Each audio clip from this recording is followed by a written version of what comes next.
So there was a rescue that happened in the White Mountains last Thursday that saved an extremely hypothermic man's life.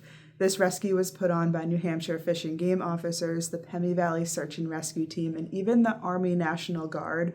All these people worked together all day through tough terrain, through tough weather conditions, and ultimately saved this hiker's life. So this was an incredible rescue. This man's life was saved, and I am going to tell you the story. So this started Wednesday evening. There was a 28-year-old hiker from Maine who set off to hike Franconia Ridge on Wednesday night because he wanted to see the sunrise from Mount Lafayette on Thursday morning.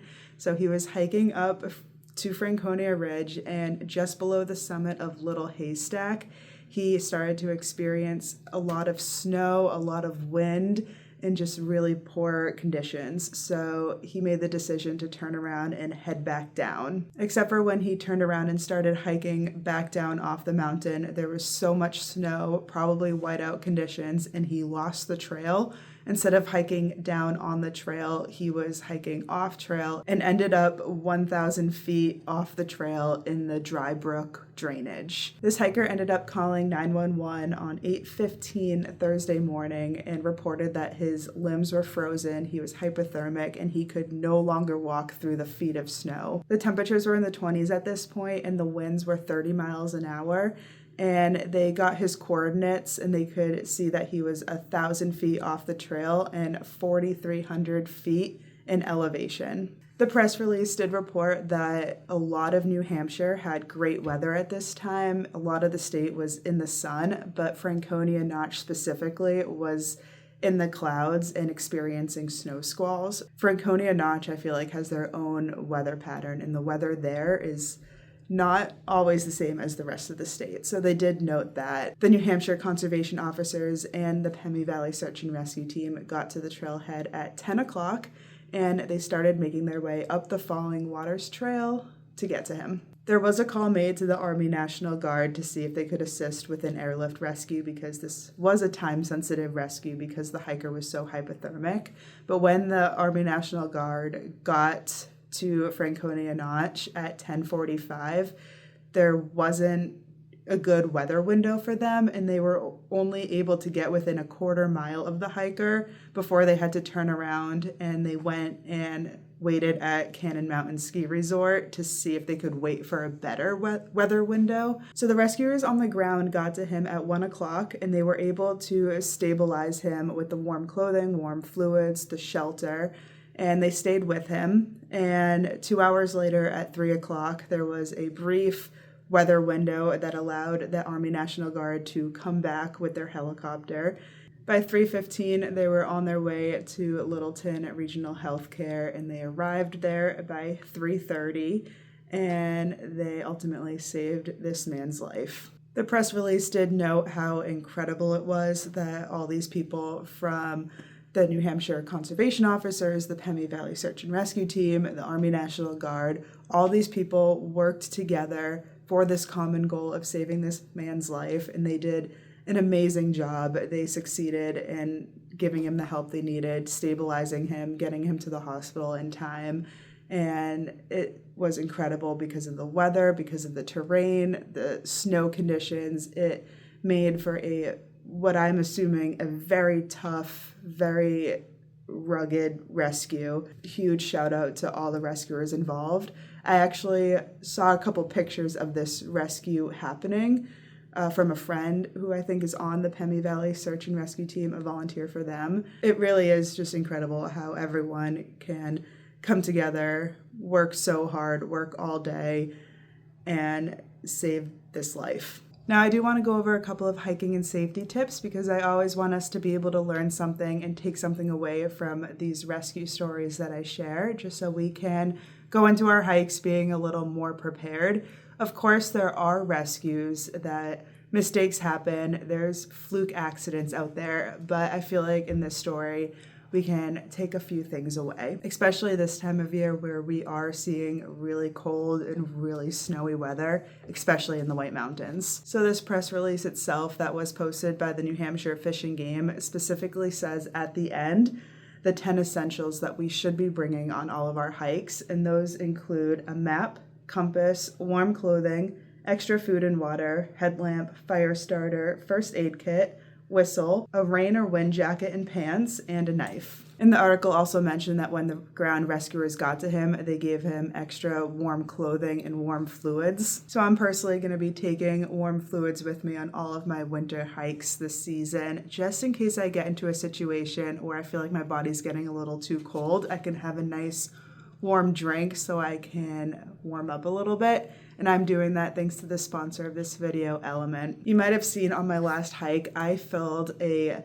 Yeti up with really hot water, and I put an Element drink mix in from their chocolate medley pack.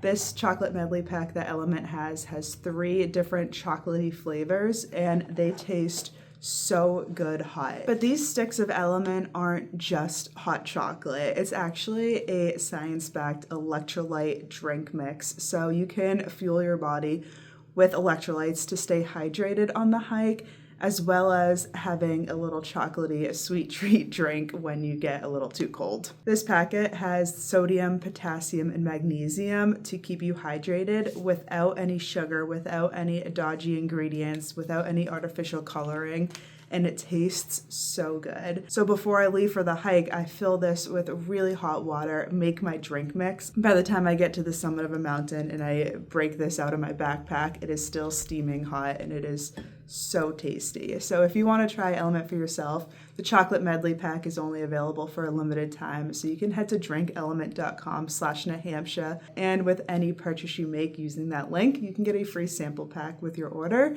Again, that's drinklmnt.com/Nahamsha. So a couple safety things again: extra warm clothing, warm fluids. I personally really like to use the Gaia GPS app on my phone so I can see my current location and see if I am on the actual trail or not, because I can pull it up, I can see my dot, and I can see the dotted line of the trail, and I can see if I'm on the right track. And if I'm not, it's really easy for me to use the app to face myself in the right direction and get back to the trail. So I don't know if that would have helped in his situation. It has personally helped me in a lot of situations. If I just get a little bit off the trail and I'm not sure which direction the trail is, I feel like that's saved me a lot of time in trying to figure out my location.